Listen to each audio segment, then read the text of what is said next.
প্রিয় ভিউয়ার্স, তোমাদের সকলকে আমার ইউটিউব চ্যানেলের পক্ষ থেকে স্বাগতম। তো তোমরা কেমন আছো? আশা করি সকলেই ভালো আছো।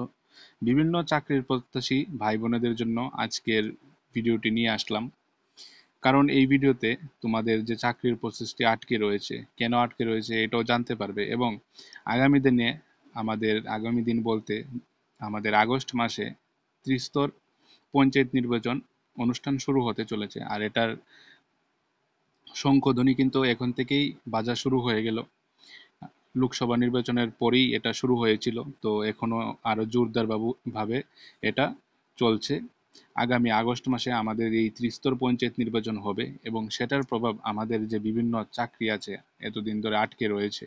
আমরা টিপিএসসির মাধ্যমে যে পরীক্ষাগুলা হয়েছিল, নিয়োগ প্রক্রিয়াগুলা হয়েছিল বা নিয়োগ প্রক্রিয়ার যে পরীক্ষাগুলো হয়েছিল সেগুলো রেজাল্ট দিয়ে দিয়েছে, কিংবা সেগুলো মেরিট লিস্ট দিয়ে দিয়েছে, অনেকের অফার লেটার দিয়ে দিয়েছে, কিন্তু আমাদের ত্রিপুরা রাজ্যে এমনও অনেক চাকরি আছে যেগুলো আজকে 2 বছর 3 বছর 4 বছর ধরে আটকে রয়েছে। এইগুলো আমরা এতদিন ধরে আশা করেছিলাম যে এইগুলোর রেজাল্ট বা মেরিট লিস্ট আমরা পেয়ে যাব বা অফার লেটার পেয়ে যাব, কিন্তু এইগুলোর কোনো চূড়ান্ত সিদ্ধান্ত উঠে আসছে না, বা এইগুলা সম্পর্কে কেউ কোনো সিদ্ধান্ত নিচ্ছে না।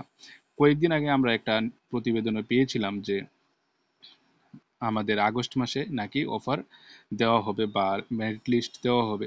তো এই সব সম্পর্কিত আমি আজ বিস্তারিত আলোচনা করব। তোমরা ভিডিওটা সম্পূর্ণ দেখবে এবং ভিডিওটা সকলের মধ্যে শেয়ার করবে, এবং তোমাদের সাথে আমি এটা আলোচনা করব যে আমাদের এই নির্বাচনের ফলে আমাদের যে রেজাল্ট বা আমাদের যে চাকরির প্রক্রিয়াগুলো আছে সেইগুলোর উপর কি রকম প্রভাব পড়তে পারে, এইগুলা নিয়ে আজ বিস্তারিত আলোচনা করব। তো তোমরা যারা যারা আজ প্রথমবার চ্যানেলে আছো, চ্যানেলটা সাবস্ক্রাইব করে বেল আইকনটা প্রেস করে রাখবে। যখনই আমি এরকম তথ্য নিয়ে আসব সবার আগে তোমাদের কাছে পৌঁছে যাবে। তো এখন আমি আগে আলোচনা করে নিই আমাদের যে আগামী দিনের যে ত্রিস্তর পঞ্চায়েত নির্বাচন হবে। এটা আগামী 6 জুলাই আমাদের এখানে একটা বৈঠক হবে এই পঞ্চায়েত নির্বাচন নিয়ে। সেখানে জানানো হবে যে আগামী কি কি প্রসেস হতে চলেছে, এবং এখানেও কিছু জানানো আছে। এটা চূড়ান্ত সিদ্ধান্ত নেওয়া হবে আগামী 6 জুলাই শনিবার বিকেলের দিকে। এই মিটিং রাখা হয়েছে বিভিন্ন দলীয় কর্মীদের সাথে, এবং আমাদের যে মাননীয় মন্ত্রী মহাশয়রা আছে তাদের সাথে এই মিটিংটা রাখা হয়েছে আমাদের এই পঞ্চায়েত নির্বাচনের জন্য। তো এখন জুলাই মাস চলছে, আজ জুলাই মাসের 5 তারিখ। আগামী আগস্ট মাসে এই নির্বাচন হবে। আমরা গত জুন মাসে আমাদের লোকসভা নির্বাচনের রেজাল্ট পেয়েছি। তারপর আমরা অনেকেই আশাবাদী ছিলাম যে আমাদের রেজাল্ট পাবলিশ হবে, যেমন GRBT group D, Tripura police constable, তারপর আমাদের ফায়ার সার্ভিস, এইগুলোর রেজাল্ট প্রকাশ হবে। কিন্তু আমরা দিনের পর দিন চলে যাওয়ার পরেও এই রেজাল্টগুলো পাইনি, বা আমাদেরকে বলা হয়েছিল জিআরবিটি কর্তৃপক্ষ থেকে যে 6 জুনের পর আমাদের রেজাল্টটা দেওয়া হবে বা মেরিট লিস্টে দেওয়া হবে, কিন্তু কোনো রকমের রেজাল্ট মেরিট লিস্ট এসব কিছুই উঠে আসেনি। সেভাবে আমাদের ত্রিপুরা পুলিশ কনস্টেবলের শুধু একটা আপডেট এসেছে, আনসার কি পেয়েছে, কিন্তু তারা যে একটা ফাইনাল রেজাল্ট সেটা কিন্তু পায়নি লিখিত পরীক্ষার। সাথে করে আমাদের ফায়ার সার্ভিসও আছে, সেটাও আটকে রয়েছে আজকে 2 থেকে 3 বছর, সেটার কোনো আপডেট নেই বললেই চলে এখনো পর্যন্ত। কিন্তু পত্র পত্রিকায় আমরা এগুলা দেখলেও কিন্তু অফিসিয়াল ভাবে কোনো রকমের আপডেট এগুলা কিন্তু নেই। কিন্তু আমাদের যে এই ত্রিপুরা পুলিশ কনস্টেবল বলো, আমাদের জেল পুলিশ বলো, আমাদের ফায়ার সার্ভিস বলো, আমাদের জেআরবিটি বলো, আজ 2021-22-এর পরে, এইগুলা 21-22-এ উঠে এসেছিল নোটিফিকেশন। তারা বিধানসভা ইলেকশন দেখেছে, তারা লোকসভা ইলেকশন দেখেছে, সাথে এখন তারা কি দেখছে, পঞ্চায়েত নির্বাচনও কিন্তু দেখছে। সামনে আবার আমাদের আছে ভিলেজ কমিটি, এডিসি যে একটা ইলেকশন আছে সেটাও দেখবে। তো তারা একের পর এক নির্বাচন কিন্তু দেখছে, কিন্তু তাদের রেজাল্ট যে একটা দেখার কথা, গুরুত্বপূর্ণ বিষয়, তাদের জীবন যে সুষ্ঠুভাবে পরিচালনা করবে সেটার যে তারা একটা সিদ্ধান্ত নিয়ে এগিয়েছিল, সেটা কিন্তু হচ্ছে না তাদের। তারা কিন্তু একের পর এক নির্বাচন দেখছে, কিন্তু তাদের রেজাল্টের যে একটা কথা সেটা কিন্তু উঠে আসছে না। সেটার পিছনে কারণ হলো আমাদের বিভিন্ন সময় আমাদেরকে এটা বলে আটকে রাখা হয় যে আমাদের নির্বাচন আসছে, বিধানসভা নির্বাচন আছে, সামনে আছে, তো এই নির্বাচনে কিভাবে আমরা এই চাকরির প্রক্রিয়াগুলো সম্পন্ন করব। আর এটা স্বাভাবিক, যখন একটা নির্বাচন হয় সেই দিক দিয়ে কিন্তু অন্যান্য যে উন্নতির দিকগুলা সেগুলা কিন্তু বন্ধ করে রাখা হয় কয়েক মাসের জন্য। সেটা সারা জীবনের জন্য বা 1 বছর বা 2 বছরের জন্য নয়, কয়েক মাসের জন্য, যতদিন পর্যন্ত নির্বাচন চলবে সেই নির্বাচনের সময়কাল পর্যন্ত সেটা কিন্তু স্থগিত রাখা হয়। এটা আমরা সকলেই জানি, আর এটা প্রয়োজনীয়। না হলে একসাথে দুটো কাজ কখনোই সম্পূর্ণ হবে না, এবং হলেও ভালোভাবে হবে না, এটা আমরা সকলেই জানি। কিন্তু আমাদের এই বিধানসভা নির্বাচনের পর আমরা এতদিন সময় পেলাম, আমাদের ইন্টারভিউ হলো, রেজাল্টটা এখন আমরা পাওয়ার একটা আশাবাদী, আমরা এতদিন ধরে বসে আছি আশায় যে আমরা পেয়ে যাব। কিন্তু আমাদের বিধানসভার পর লোকসভা হয়ে গেল। লোকসভার পর আমরা আরো রেজাল্ট দেওয়ার পর বলতে পারি যে 1 মাস সময় আমাদের কাছে ছিল আমরা রেজাল্টটা পাওয়ার মতো। এই পঞ্চায়েত নির্বাচন আসার আগে পর্যন্ত 1 মাস সময় ছিল, বা এই পঞ্চায়েত নির্বাচনের যে একটা চূড়ান্ত সিদ্ধান্ত নেওয়ার আগে 1 মাস সময় ছিল। এই 1 মাসের মধ্যে আমাদের রেজাল্টটা দিয়ে দেওয়া যায়, কিন্তু এটা দেওয়া হয়নি শুধুমাত্র এই নির্বাচনটা কাটিয়ে নেওয়ার জন্য। এটা একদম বোঝা যাচ্ছে, নিশ্চিত বোঝা যাচ্ছে এই নির্বাচনটা যাতে ভালোভাবে তাদের হয় সেটার জন্য তারা কিন্তু এই রেজাল্টগুলো পাবলিশ করেনি।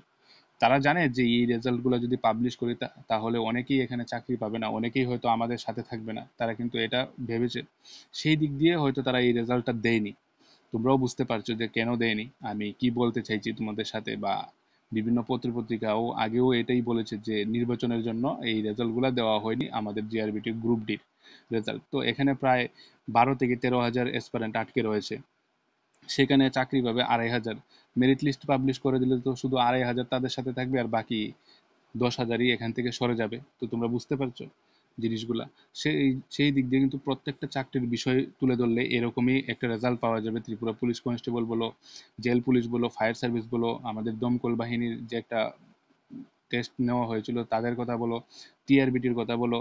যদি আমাদের টিআরবিটি যদি এখন রেজাল্ট দিয়ে দেয়, সরি, অফার লেটার দিয়ে দেয়, তাহলে আগামী দিনে যদি পরীক্ষার ঘোষণা তারা না করতে পারে, তাহলে তাদের এই সব কিছুই কিন্তু পঞ্চায়েত নির্বাচনের উপর প্রভাব পড়বে। এইসব কিন্তু বোঝাই যাচ্ছে। তো এই দিক দিয়ে কিন্তু তারা এই রেজাল্টগুলো পাবলিশ করছে না। অন্য দিক দিয়ে দেখতে গেলে আমাদের যে টিপিএসসির মাধ্যমে যারা নিয়োজিত হয়েছে, বা যারা বিভিন্ন ধরনের টেস্ট দিয়েছে, পরীক্ষা দিয়েছে, তারা উত্তীর্ণ হয়েছে, যারা যারা তাদের কিন্তু মেরিট লিস্ট দেওয়া হয়ে গেছে, এবং তাদের অফার লেটারও দেওয়া হয়েছে, কারণ তারা সংখ্যায় খুব কম। তুমি দেখতে পারবে যে এই সংখ্যাগুলো যখন বের হয় তখন এখানে 60 জন, 40 জন, 100 জন, বা এখানে বেশি থেকে বেশি হলে 500 থেকে 600 জন হবে, তার বেশি কিন্তু নেই। কিন্তু তোমাদের সংখ্যাটা অনেক বেশি, ঠিক আছে?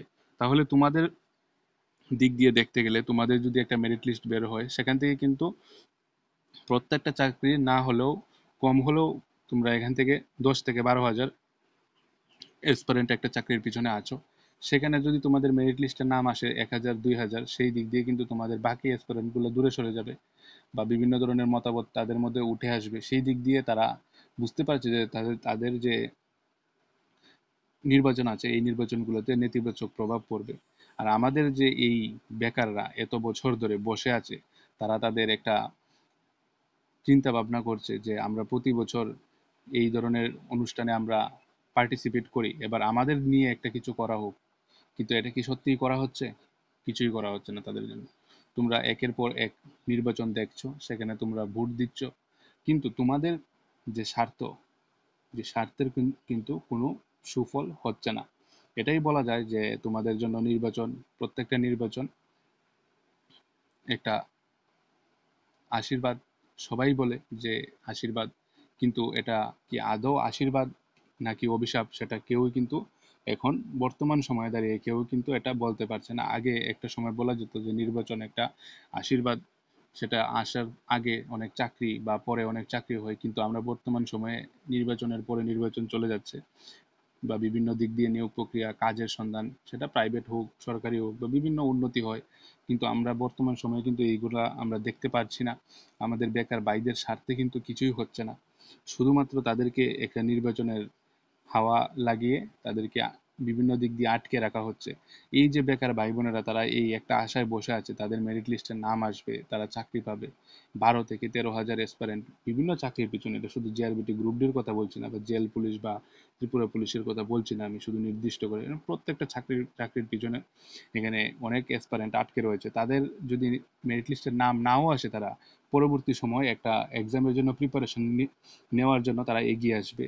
কিন্তু বর্তমানে তারা একটা জায়গায় আটকে রয়েছে, না তারা অন্য জায়গায় যেতে পারছে, না এই জায়গায় তারা থাকতে পারছে। দিনের পর দিন তাদের ধৈর্য শক্তি অবসান করছে, এটা আমরা কিন্তু এখান থেকে বলতে পারি। এবং তাদের সাথে ভালো কিছুই হচ্ছে না।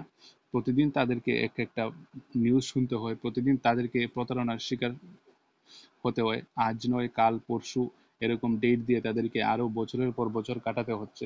কিন্তু তাদের যে একটা মেরিট লিস্ট, তারা কিন্তু কিছুই পাচ্ছে না, তাদের ফলাফল, চূড়ান্ত ফলাফল কিছুই পাচ্ছে না।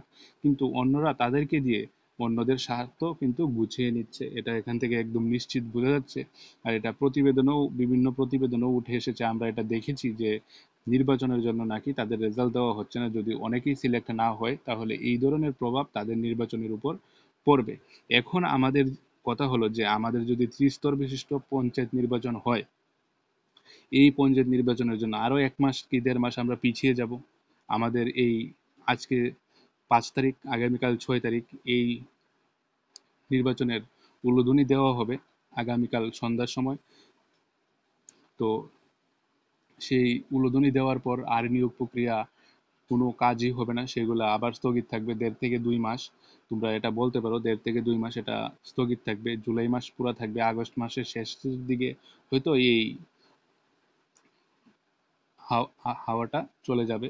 এটা তোমরা বুঝতে পারছো, আগামী দিনে আগস্ট মাস পর্যন্ত এটা থাকবে, আগস্টের দ্বিতীয় তৃতীয় সপ্তাহ পর্যন্ত এটা আবহাওয়া বইবে আমাদের এই ত্রিপুরা রাজ্যে। তো এটার প্রভাব কিন্তু তোমাদের যে নিয়োগ প্রক্রিয়া সেগুলোর উপর পড়বে, কারণ এই নিয়োগ প্রক্রিয়া কিন্তু স্থগিত রাখা হবে। কারণ এই নিয়োগ প্রক্রিয়াগুলোর কাজ চলবে না। আমরা জানি যে নির্বাচন যতদিন চলবে সেই নিয়োগ প্রক্রিয়াগুলোর কিন্তু কোনো কাজই চলবে না। আমি এখানে এই যে নিয়োগ প্রক্রিয়া সম্পর্কে কথাগুলো বলছি, এটার পিছনে কারণ আজকে জুলাই মাস, তারা এই জুলাই মাসে ডিক্লেয়ার করবে আগামী দিনে যে 5 তারিখ তোমাদের ভোট, আগস্টের 5 তারিখ আগামী দিনে ভোট হবে। সে ভোট হওয়ার পর 8ই আগস্ট ঘোষণা হবে কে জিতলো বা ভোট গণনা হবে, এবং 12ই আগস্ট এই নির্বাচন প্রক্রিয়া সম্পন্ন হবে। 12ই আগস্টের পর তো আর 13ই আগস্ট তোমাদের রেজাল্ট দিয়ে দেবে না, তো তোমাদের আরো কয়েকদিন বসতে হবে। তারপর এটাও একটা চিন্তার বিষয়, তোমাদেরকে নিয়ে কি আর কথা বলা হবে, এটাও একটা চিন্তার বিষয়। তারা আগেও বলেছিল যে লোকসভা নির্বাচনের পর তোমাদের রেজাল্ট দিয়ে দেবে, 6 জুন তোমাদের রেজাল্ট দিয়ে দেওয়ার সম্ভাবনাটা অনেক বেশি, এটা আগেও বলেছিল। কিন্তু তোমরা কি রেজাল্ট পেয়েছো? এখনো পর্যন্ত তোমরা রেজাল্ট পাওনি। আজকে 6 জুন বলে এখন 6 জুলাই আসতে চললো, আগামী 6 জুলাই, সরি 6 আগস্ট আমাদের পঞ্চায়েত নির্বাচনও কমপ্লিট হয়ে যাবে। তো সেই দিক দিয়ে কিন্তু তোমাদের রেজাল্টের যে কথা সেটা কিন্তু এখনো উঠে আসছে না, বা এই রেজাল্টটা দিয়ে দেওয়া হচ্ছে না। তো আগামী যে পঞ্চায়েত নির্বাচনের পর যে এটা নিশ্চিত 100% তোমাদের যে মেরিট লিস্ট দিয়ে দেবে, অফার লেটার দিয়ে দেবে, রেজাল্ট দিয়ে দেবে, সেটারও কিন্তু গ্যারেন্টি কেউ নিচ্ছে না, বা এটা কি আদৌ কি হবে এটার কিন্তু কোনো কথা হচ্ছে না তোমাদের সাথে। তো এটাই আমি বলতে চাইছি যে এই নির্বাচনের প্রভাব তোমাদের উপর অনেক দিক দিয়েই পড়বে, আর সেটা অনেক খারাপ প্রভাব পড়বে তোমাদের উপর, তোমাদের নিয়োগ প্রক্রিয়ার উপর। আর এখান থেকে এটাই বলা যায় যে যতই নির্বাচন আসুক না কেন, সব নির্বাচনেই তোমাদের জন্য কিন্তু একটা অভিশাপের কারণ হয়ে দাঁড়িয়েছে। এটা একটা জ্বলন্ত উদাহরণ, আমি বলতে পারবো যে তোমাদের নিয়োগ প্রক্রিয়া এখন আটকে রয়েছে আজকে 3-4 বছর ধরে, শুধুমাত্র নির্বাচনের জন্য এই নিয়োগ প্রক্রিয়াগুলো সঠিক সময়ে কিন্তু হচ্ছে না। এটাই আমি এখান থেকে বলতে চাইছি তোমাদেরকে। তোমরা আশা করি ভিডিওটা দেখেছো, তোমরা তোমাদের মতামত কমেন্ট বক্সে জানাবে যে তোমাদের নিয়োগ প্রক্রিয়া সম্পর্কিত এই নির্বাচনের প্রভাব বা বিভিন্ন বিষয় নিয়ে তোমাদের যা মতামত তোমরা কমেন্ট বক্সে জানাবে। ভিডিওটা যদি ভালো লেগে থাকে তাহলে ভিডিওতে একটা লাইক করবে এবং ভিডিওটা সকলের মধ্যে শেয়ার করবে, এবং চ্যানেলে প্রথমবার হলে চ্যানেলটা সাবস্ক্রাইব করে পাশে থাকবে। তোমাদেরকে এতটুকুই বলার ছিল যে আগামী 5ই আগস্ট আমাদের নির্বাচন হবে, আমাদের ভোট গ্রহণ হবে, 8ই আগস্ট সেটা রেজাল্ট হবে, এবং আমাদের 12ই আগস্ট এই নির্বাচন প্রক্রিয়া সম্পূর্ণ হবে। তো আগামী 1 মাস, 1 থেকে 1.5 মাস তোমাদের এই নির্বাচনের ঘন্টা বাজবে, এবং সেই ঘন্টার জন্য কিন্তু তোমাদের নিয়োগ প্রক্রিয়া স্থগিত থাকবে। আর এটার কিন্তু খারাপ প্রভাব তোমাদের নিয়োগ প্রক্রিয়ার উপর পড়বে, কারণ নিয়োগ প্রক্রিয়া সম্পন্ন হতে যতটুকুই ধীর গতিতে সম্পন্ন হবে বা যতই দেরি হবে, তোমাদের কিন্তু বয়স দিন দিন বাড়বে, এবং তোমরা যদি চাও যে আগামী দিনে অন্য কোনো জায়গায় তোমাদের একটা নিয়োগ প্রক্রিয়া তোমরা পার্টিসিপেট করতে, সেখানে কিন্তু তোমাদেরই সমস্যা হবে, এটা তোমরা আশা করি বুঝতে পারছো। আর এটা ছেড়েও তোমরা কোথাও যেতেও পারবে না, এরকম জায়গায় তোমরা আছো। তো এটাই বলবো তোমাদেরকে যে তোমাদের মতামত তোমরা কমেন্ট বক্সে জানাবে। ধন্যবাদ সবাইকে ভিডিওটি দেখার জন্য। দেখা হবে নেক্সট ভিডিওতে আগামী দিনে এমনই কোনো গুরুত্বপূর্ণ তথ্য নিয়ে।